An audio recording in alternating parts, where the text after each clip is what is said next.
அன்பர்களுக்கு வணக்கம். கோசாய் சித்த வைத்தியசாலை வைத்தியர் வேல்முருகன், சிவகாசி. அன்பர்களை வாயை கட்டினால் நோயை கட்டலாம்.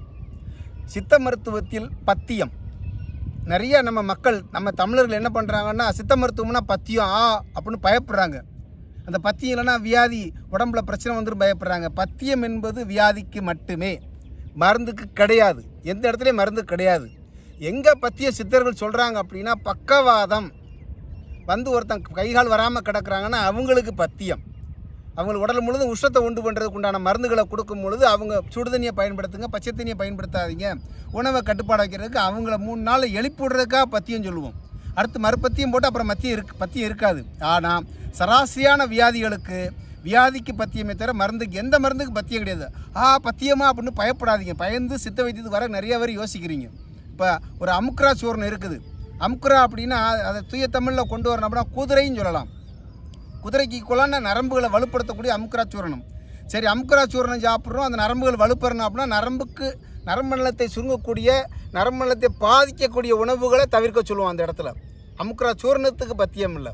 அதே இது ஒரு சளி பிடிச்சிருக்குது அப்படின்னா சளிக்கு தாலிசாதி சூர்ணம், இப்படி சளி சித்திரத்தை சூர்ணம் கொடுக்கும் பொழுது இந்த குளிர்ந்த பொருளை நிப்பாட்டுங்க, மாவில் தயாரிக்கப்பட்ட இட்லி தோசையை நிப்பாட்டுக்குன்னு சொல்லுவோம். அந்த இடத்துல இதனா மருந்துக்கு பத்தியம்ல, அந்த இடத்துலையும் அந்த வியாதிக்கு தான் பத்தியம். அந்த வியாதியை மேலும் கூட்டாமல் வியாதியை கண்டிக்கக்கூடிய உணவுகளை எடுக்க சொல்லுவோம் அந்த இடத்துல.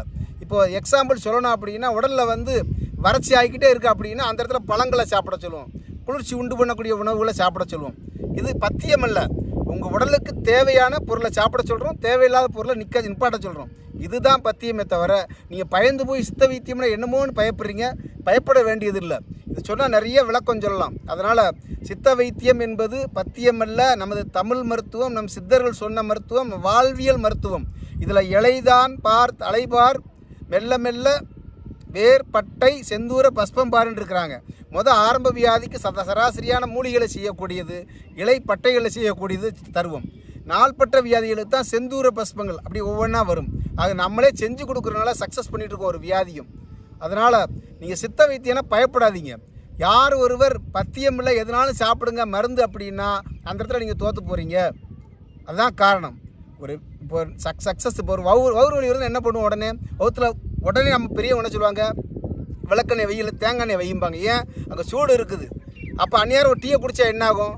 அன்றைக்கி ஒரு நாள் கஞ்சி குடி, மோர் சோறு சாப்பிடும்பாங்க. என்ன காரணம்? இதெல்லாம் வாழ்க்கை முறையில் உள்ளதான் நம்ம சித்த மருத்துவம். அதனால் நம்ம சித்த மருத்துவத்தில் பத்தியம் சொல்லி யாரும் பயப்படாதீங்க. பத்தியம் ஒன்று கிடையாது.